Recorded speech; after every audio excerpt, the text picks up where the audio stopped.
Bonsoir à tous, je vous espère tous bien portants, de là où vous me suivez, ici ou ailleurs, et bienvenue dans ce nouveau numéro de mon podcast, La Tribune de Cynthia Kodora.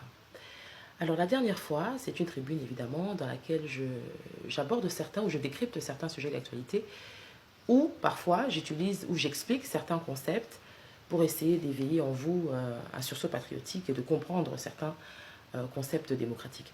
Alors, la dernière fois, j'ai parlé du ministère de la Jeunesse, n'est-ce pas? J'ai abordé le ministère de la Jeunesse, comment je concevais le ministère de la Jeunesse. Alors aujourd'hui, je voulais, toujours sur ce ministère de la Jeunesse, je voulais qu'on essaie de se poser la question de savoir, est-ce que la terminologie ministère de la Jeunesse, c'est pour vous une terminologie pertinente? Parce que si on parle du ministère de la Jeunesse, on peut effectivement imaginer aussi, pourquoi pas, un ministère de la Vieillesse. Est-ce que c'est pertinent d'intituler ça comme ça? Ou est-ce que il y a un besoin spécifique pour les jeunes et il faut un ministère pour ça? Alors, quand j'ai abordé la dernière fois le ministère de la Jeunesse, je vous ai expliqué qu'il y avait plusieurs séquences à la jeunesse, n'est-ce pas? Et déjà, il faut essayer de voir la tranche d'âge, parce que selon l'ONU, être jeune, c'est de 15 à 24 ans. Donc, et puis, il y a d'autres définitions, et puis selon d'autres organisations, on peut aller jusqu'à 30 ans, et où on considérait c'est de 18 à 35 ans. Allez, on va dire ça comme ça.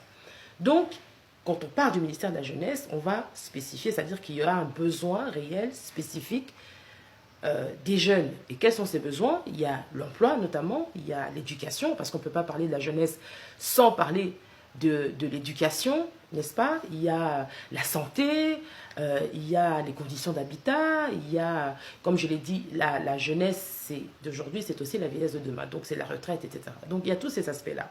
Et donc moi je pense qu'effectivement, comme je l'ai dit la dernière fois, étant donné que quand on vous examinez un petit peu les structures du ministère de la Jeunesse, je n'ai pas vu, moi, une des structures qui vont réellement résoudre les problèmes de la jeunesse. C'est comme ça que j'ai dit dans la dernière vidéo, j'ai dit que le ministère de la Jeunesse, étant donné que c'était en fait plusieurs séquences dans la vie de quelqu'un, n'est-ce pas? Parce que même les jeunes d'aujourd'hui, et par rapport au ministère de la Vieillesse, est-ce que devons-nous créer aussi un ministère de la Vieillesse pour résoudre les besoins spécifiques des personnes âgées? Moi, je dis, je ne le pense pas. Pourquoi? Parce que dans cette jeunesse-là, les jeunes d'aujourd'hui, c'est aussi les vieux de demain.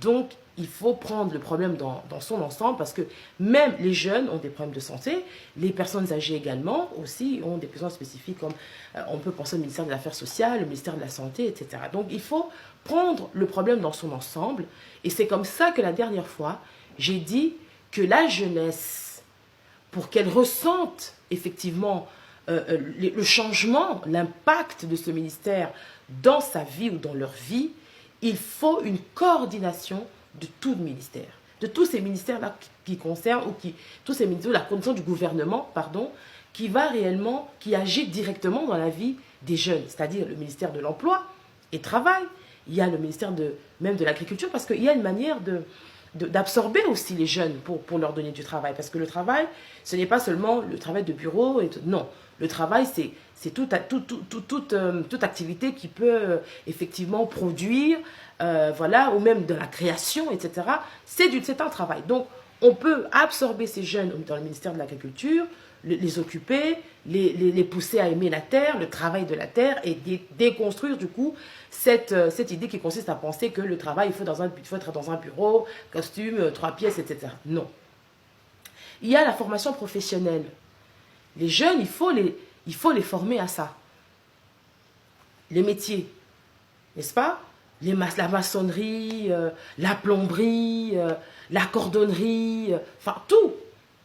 N'est-ce pas? Il faut les inciter à ça.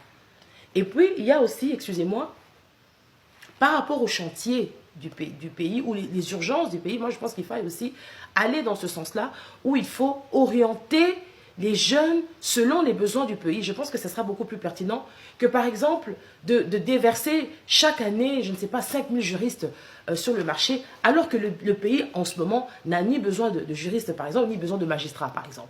Donc, il faut aller, pour absorber ces jeunes-là dans le marché de l'emploi, par exemple, il faut regarder les besoins du pays. Le pays est en pleine construction. Et comment est-ce qu'on peut aller prendre ces jeunes-là, les intégrer dans ces urgences-là les intégrer dans le développement du pays.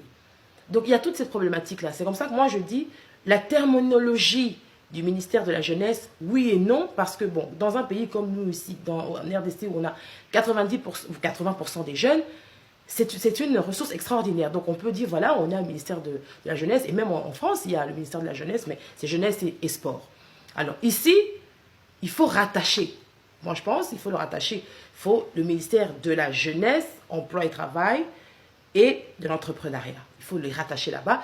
Et pour ce qui est du concept du ministère de la Vieillesse, pour moi, ce n'est pas nécessaire parce que je l'ai dit, le ministère de la jeunesse, c'est plusieurs séquences, dont la vieillesse. Donc, les problèmes des jeunes, ce sera les problèmes des vieux demain. Les vieux d'aujourd'hui, c'était les jeunes d'hier. Donc, on a à peu près des besoins communs, des besoins spécifiques communs.